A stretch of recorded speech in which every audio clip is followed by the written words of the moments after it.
why is it that Jewish and Christian scholars can largely deal with religious texts, even the Bible, and come to comparable conclusions on historical matters? And of course, there's the issue of archaeology as well. But this has been absolutely absent from any kind of Islamic discussion. And I must say, I haven't been paying attention, but I'm grateful to you for what you've done, and I will certainly read this book and read it studiously.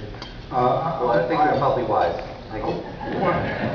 Well, I have one question. Yes.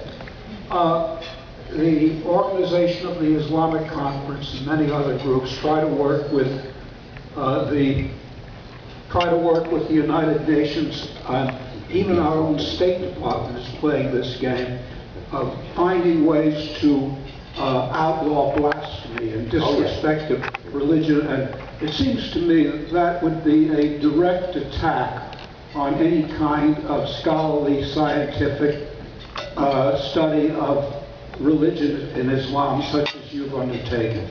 I do want to congratulate you. Thank you.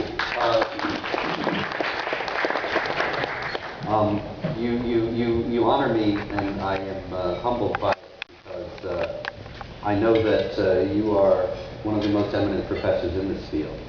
And it seems to me that what you're saying is very urgent and absolutely right, that we are in great threat today from the OIC, which has renamed itself, by the way, the Organization of Islamic Cooperation, but it's the same organization, the OIC, that they are trying to impose Islamic blasphemy laws upon us, and that the idea that it's impermissible to discuss these matters is an indication of how much we have acquiesced to that program already. In Islam, a non-Muslim who is a subjugated dhimmi, the protected person, so-called protection, kind of like Don Corleone would offer you, the protected person in Islamic law is forbidden to mention anything impermissible about the Quran or Islam or Muhammad on pain of death. And this is exactly the situation that we are heading toward. And it may seem fanciful to you, but think about it. There was actually a case a few years back of a terror plot at Fort Dix, where some Muslims were going to go into Fort Dix and shoot as many American soldiers as possible before they were themselves killed. But they made a big mistake in planning this thing. They loved to watch gory jihad videos, beheadings and that kind of thing. And so they had them on VHS tapes.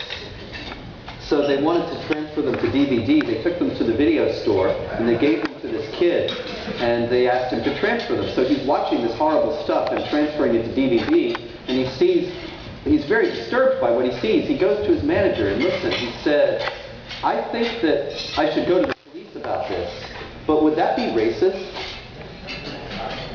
Now this is a true story. We can be very grateful. The young man did ultimately go to the police, but the idea that he would hesitate, that he would think for a moment that it would be racist to try to forestall a jihad terror attack, just shows what a number they've done on us already.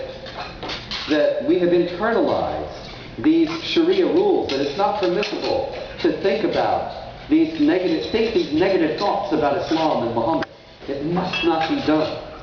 And now, it's very disturbing, because the OIC had a closed-door, 3-day closed-door meeting with Hillary Clinton about how to implement their program to eradicate Islamophobia and to criminalize what they call defamation of religion, which means the truth about Islam. I don't know what they didn't say what Hillary said to them. This was never announced, but it's very disturbing, and the implications are very great. In the back, Nina.